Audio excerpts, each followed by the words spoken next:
Okay. Hi, my name's Jean, and apparently I take really weird showers.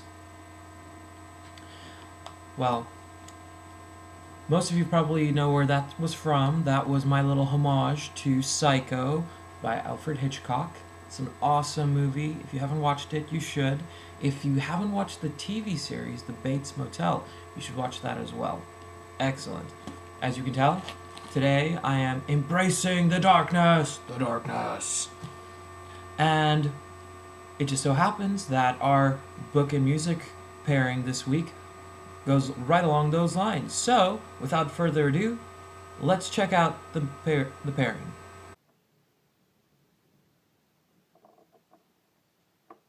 This week's pairing comes from Jada. Jada connected with us on Facebook. That's right, we do still have a Facebook. People still use it. And Jada recommended that we listen to Lou Reed. Lou Reed. All right, so Lou Reed, he does really good music. It's very low key. It was the early versions of punk, and the reason his music is so dark is because they deal with really dark topics in a very sort of melancholy, morbid kind of mood. So, like, his song "The Kids" is all about a woman whose children are being taken away from her.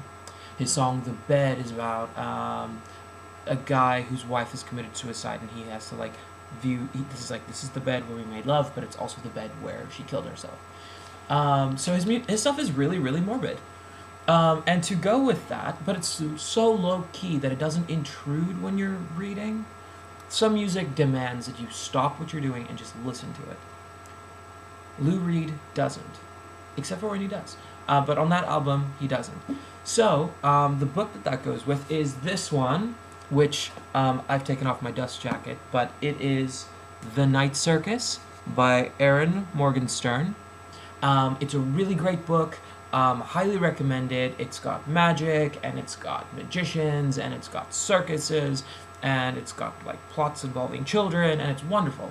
Erin Morgenstern did a wonderful job with this book. And the two together, they just work really well. So thank you so much, Jada, for that recommendation. Guys, if you have a book or record combination that you think works really well, please, please, please let us know. On Twitter, Tumblr, Facebook, Instagram, if you can. Wherever, here on YouTube. Let us know what your favorite book and music combo is. And actually, speaking of the Night Circus, this gets me on to what I've been working on. So, when I first heard about the Night Circus by Erin Morgenstern, I kind of freaked out because I thought that, oh my god, there's this book. It's a children's book that I've been working on for a while now, and it's really exciting because I'm going to be sending it to agents this fall. I'm finishing up the final edits on it, so it's really exciting. But when I saw the book, The Night Circus, I thought, oh my gosh, she did it. She wrote my book before I could write my book. But I am happy to say that after reading The Night Circus by Erin Morgenstern, the book is completely different. She aims for young adults and new adults. I'm aiming for children in middle grade. Hers is, it's more magic focused, and mine is more focused on, it was the story of a little boy whose dog dies, and who goes on this quest to get his dog's soul back, basically. So it's really intriguing, it's really funny, and I'll be sharing more about the Carnival of Souls, which is the tentative title of that one, as we're moving along. But in the meantime, while you're waiting for my next one, for that book with bated breath, check out The Night Circus by Erin Morgenstern. It's really good. Alright, time for the morbid video question of the week. This one came to us from Tumblr user, let's see, Stacy is your mom. Okay, so Stacy is your mom Tumblr user said that we asked, what is the worst disease to die from? And we got some interesting answers.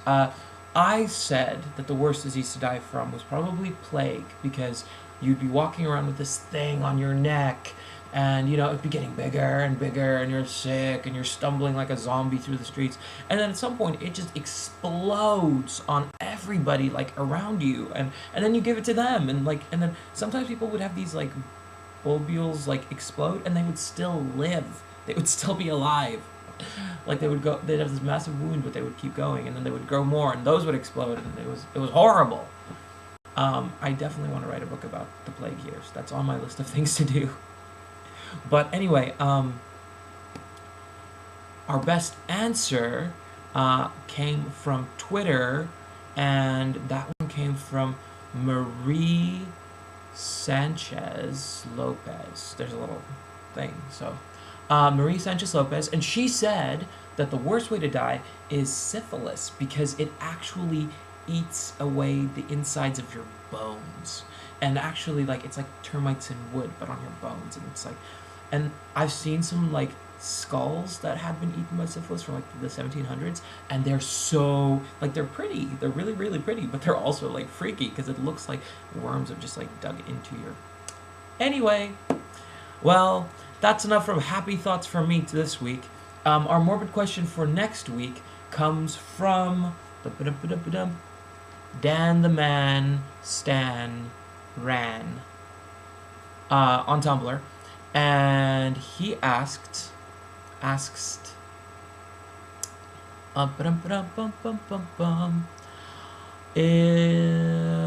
who would win, a zombie werewolf vampire or a vampire werewolf zombie? And I think the difference there is whether or not, like the order in which they were transformed. So, if you think you've got the answer, let us know. We might even run a little informal poll to see who wins in that face-off. Alright guys, thank you so much for watching. I'll be back next week with another video. In the meantime, don't forget to follow us on Tumblr. There's a whole lot more happening on Tumblr. Check out the Instagram feed, because the Instagram feed has little spoilers for what's coming up next week. As always, subscribe to the YouTube page, because you're here already, and be on the lookout on all the social media platforms, because in a few weeks there's some really really big exciting news coming that you guys don't want to miss, because it's going to be awesome, and it's going to be free, and you're going to be able to go to my website and just get it, and it's hilarious. It's so funny. So stay tuned, and I will see you guys next week.